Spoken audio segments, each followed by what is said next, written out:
স্নেহের ছাত্রছাত্রীরা, আশা করি তোমরা সকলেই ভালো আছো। তো আজকে আমি তোমাদের যেটা করাবো সেটা হলো ক্লাস 9-এর মডেল অ্যাক্টিভিটি টাস্ক পার্ট 7, যেটা অক্টোবর মাসে তোমাদের স্কুল থেকে দেবে, অক্টোবর 2021। আচ্ছা, প্রথম যে অঙ্কটা বলেছে দেখো, এমসিকিউ টাইপের কোশ্চেন। একে দাগে এক, ক্রয় মূল্য এবং বিক্রয় মূল্যের অনুপাত 100:101 হলে শতকরা লাভ কত? তাহলে ক্রয় মূল্য যখন 100 টাকা, বিক্রয় মূল্য 101 টাকা, তার মানে লাভ কত? 1 টাকা। তাহলে লাভটা কার উপরে হচ্ছে? ক্রয় মূল্যের উপর। তাহলে 100 টাকা ক্রয় মূল্য হলে বিক্রয় মূল্য 101 টাকা এবং লাভ হচ্ছে 1 টাকা। তাহলে শতকরা লাভ কত? 100 টাকার উপর লাভ 1 টাকা, মানে শতকরা লাভ 1%। তাহলে অপশান বি হচ্ছে সঠিক উত্তর। দুয়ের দাগেরটা দেখো, বলছে বিসিডি ত্রিভুজে BCD 90 degree, BD 20 centimetre, BD বাহুর মধ্যবিন্দু পি হলে সিপি এর দৈর্ঘ্য কত? আচ্ছা, একটা ত্রিভুজ, কি ত্রিভুজ? বিসিডি। বিসিডি এটা হচ্ছে 90 ডিগ্রি। তোমরা জানো যে সমকোণী ত্রিভুজের পরিকেন্দ্র অতিভুজের মধ্যবিন্দু হয়।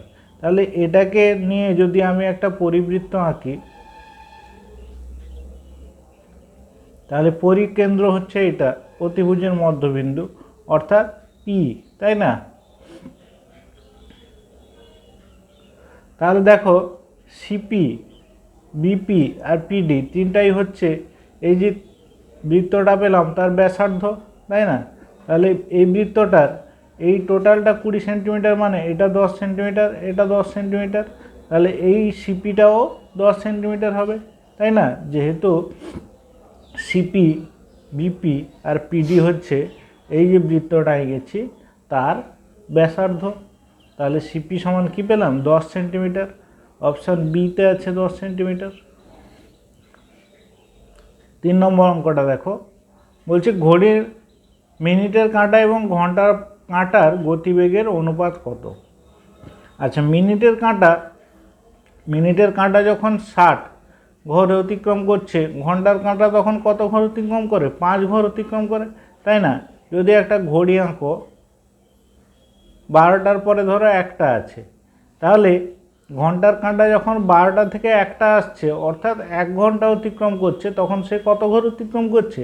5 ঘর অতিক্রম করছে।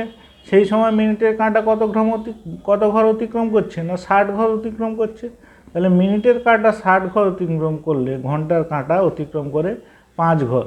তাহলে অনুপাতটা কি হবে? 5 দিয়ে কাটাকাটি করলে 5 দিকে 5, 5 2 10, 5 দিকে 5, তাহলে 12:1। 12:1 কোথায় আছে? অপশান ডিতে আছে। তাহলে অপশান ডি হচ্ছে সঠিক উত্তর।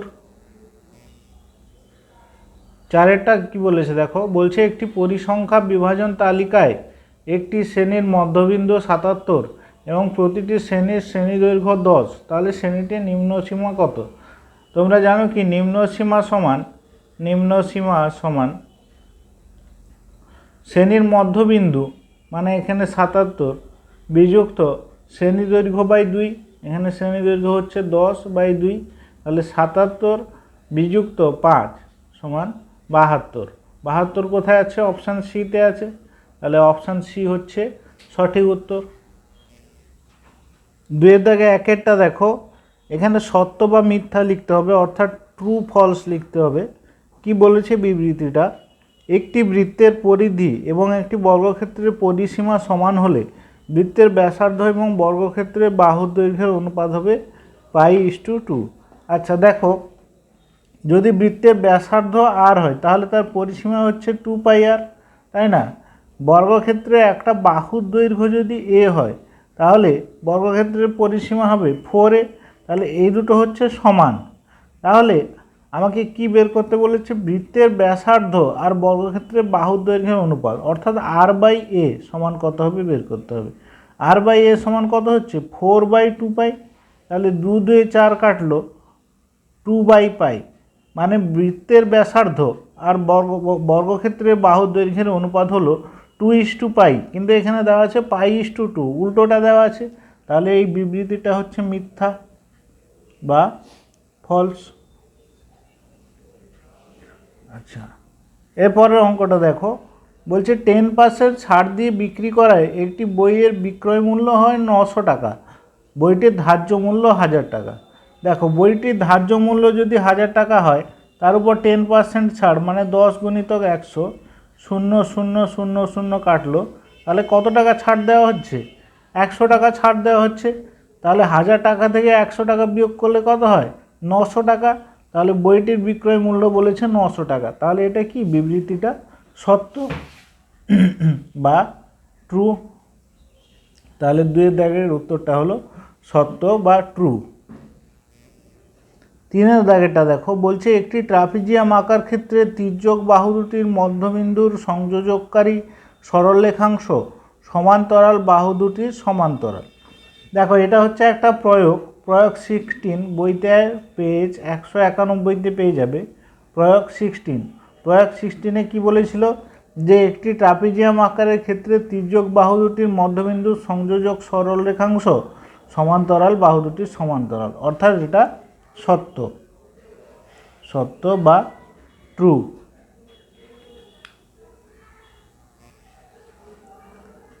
4 দাগে দেখো, বলছে কোনো শ্রেণীবিন্যাসিত রাশিতত্ত্বের কোনো শ্রেণীর পরিসংখ্যা বা শ্রেণী পরিসংখ্যা মোট পরিসংখ্যার অনুপাতকে ওই শ্রেণীর পরিসংখ্যা ঘনত্ব বলা হয়।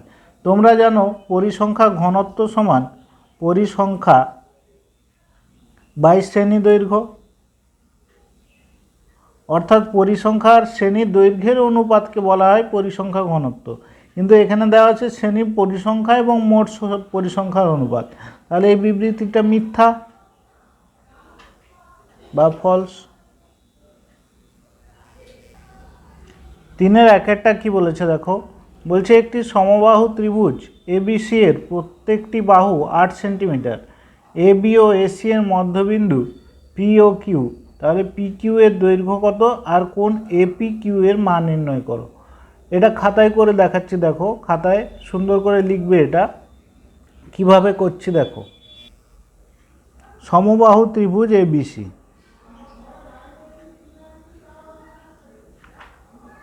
একটা ত্রিভুজ আঁকলাম, সমবাহু ত্রিভুজ এবিসি, এবি এবং এসি এর মধ্যবিন্দু পি কিউ, মানে এটা হচ্ছে পি, এটা হচ্ছে কিউ, তাহলে পি কিউ যোগ করলাম, তাহলে এই পি কিউ এর দৈর্ঘ্য কত সেটা বের করতে হবে। তোমরা জানো ত্রিভুজের দুটি বাহুর মধ্যবিন্দু সংযোজক সরলরেখা তৃতীয় বাহুর সমান্তরাল এবং অর্ধেক। এখানে তৃতীয় বাহু হচ্ছে বিসি, বিসির দৈর্ঘ্য হচ্ছে 8 সেন্টিমিটার, তাহলে পি কিউ কী হবে? পি কিউ হচ্ছে হাফ অফ বিসি, তাই না? তাহলে হাফ অফ 8 সমান 4 সেন্টিমিটার। এখানে কি লিখবে? যে যেহেতু দুটি বাহুর মধ্যবিন্দুর সংযোজক রেখা তৃতীয় বাহুর সমান্তরাল ও অর্ধেক, তাহলে এই বাহুটা কি পেলাম? 4 সেন্টিমিটার। আর এগুলো যেহেতু মধ্যবিন্দু বলেছে, এটাও 4 সেন্টিমিটার হবে, এটাও 4 সেন্টিমিটার হবে। এবারে দেখো, যেহেতু এপি সমান পি কিউ সমান এ কিউ সমান 4 সেন্টিমিটার, অতএব ত্রিভুজ এপি কিউ একটি সমবাহু ত্রিভুজ, একটি সমবাহু ত্রিভুজ। তাহলে এটা যদি সমবাহু ত্রিভুজ হয়, তাহলে এর প্রত্যেকটা কোণ কত হবে? 60 ডিগ্রি করে হবে। তাহলে এটাও 60, এটাও 60, এটাও 60। আমাকে কি বের করতে বলেছিল? কোণ এপি কিউ, অতএব কোণ এপি কিউ সমান 60 ডিগ্রি। তাহলে আমাকে কি বের করতে বলেছিল? পি কিউ বাহুর মান বের করতে বলেছিল, আর এই পি কিউ এর মান বের করতে বলেছিল। পি কিউ এর মান বেরিয়েছে 4 সেন্টিমিটার, এপি কিউ এর মান বেরিয়েছে 60 ডিগ্রি। 3-2 কি বলেছে দেখো, একটি সমবাহু ত্রিভুজের প্রতিটি বাহুর দৈর্ঘ্য 4 গুণ করলে ত্রিভুজটির ক্ষেত্রফল শতকরা কত বৃদ্ধি পাবে। এই অঙ্কটাও খাতায় করে দেখাচ্ছি, দেখো যেভাবে করে দিচ্ছি সেইভাবেই করবে। 3-2 তাহলে কি ধরবে, ধরি বাহুর দৈর্ঘ্য এ একক।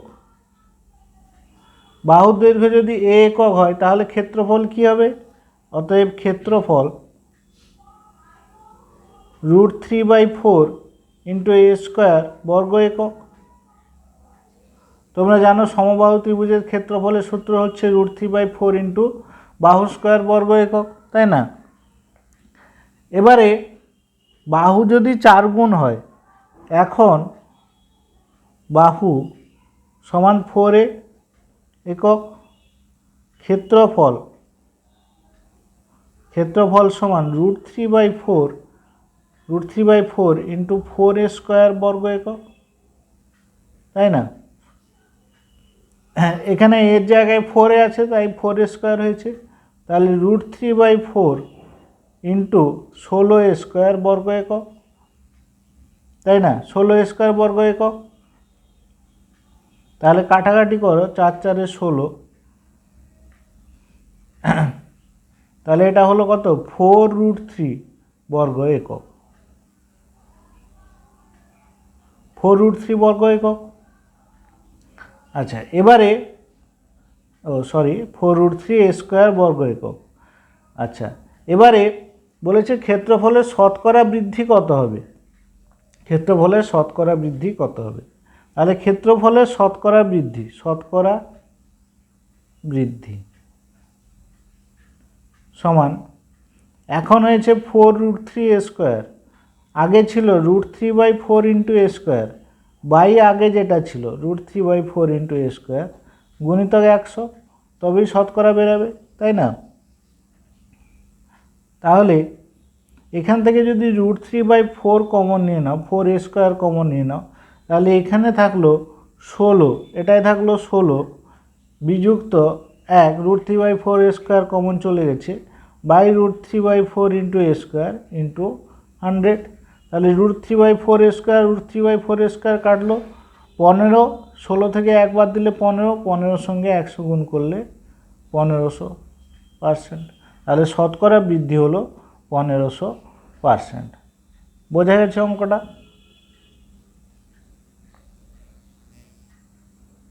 চারের দাগে দেখো একটি পরিসংখ্যা বিভাজন ছক দিয়েছে, সেখান থেকে আয়তলেখ অঙ্কন করতে হবে। ঠিক আছে, কিভাবে করেছি দেখো। তাহলে কি লিখব, শ্রেণী সীমানা দ্বারা নির্দিষ্ট শ্রেণী দৈর্ঘ্য আর পরিসংখ্যা। তাহলে শ্রেণী আছে 1 থেকে 10, 11 থেকে 20, 21 থেকে 30 এইভাবে আছে। তাহলে শ্রেণী সীমানা কি হবে, 0.5 থেকে 10.5, 10.5 থেকে 20.5, 20.5 থেকে 30.5 এইভাবে। তাহলে শ্রেণী দৈর্ঘ্যটা কত হচ্ছে, 10.5 থেকে 0.5 বিয়োগ করলে 10, এভাবে প্রত্যেকটা ক্ষেত্রে 10 বেরাবে। পরিসংখ্যাটা কত হয়েছে, 8, 3, 6, 12, 2, 7 যা দেওয়া ছিল তাই। এবারে এক্স অক্ষ বরাবর ক্ষুদ্রতম বর্গক্ষেত্রের একটি বাহু 1 একক ধরেছি, ওয়াই অক্ষ বরাবর ক্ষুদ্রতম বর্গক্ষেত্রের একটি বাহু সমান 2 একক ধরেছি, দিয়ে এখানে ছবিটা এঁকেছি। ছবিটা দেখতে পাচ্ছ তোমরা, একদিকে নিয়েছি শ্রেণী আর একদিকে নিয়েছি পরিসংখ্যা, দিয়ে ছবিটা এঁকেছি। বোঝা গেছে। এরপরে আছে দেখো, যুক্তি দিয়ে প্রমাণ করো যে একই ভূমি এবং একই সমান্তরাল সরলরেখাংশ যুগলের মধ্যে অবস্থিত ত্রিভুজের ক্ষেত্রফল সামান্তরিকের ক্ষেত্রফলের অর্ধেক। এটা তোমাদের খুবই চেনা একটা উপপাদ্য 24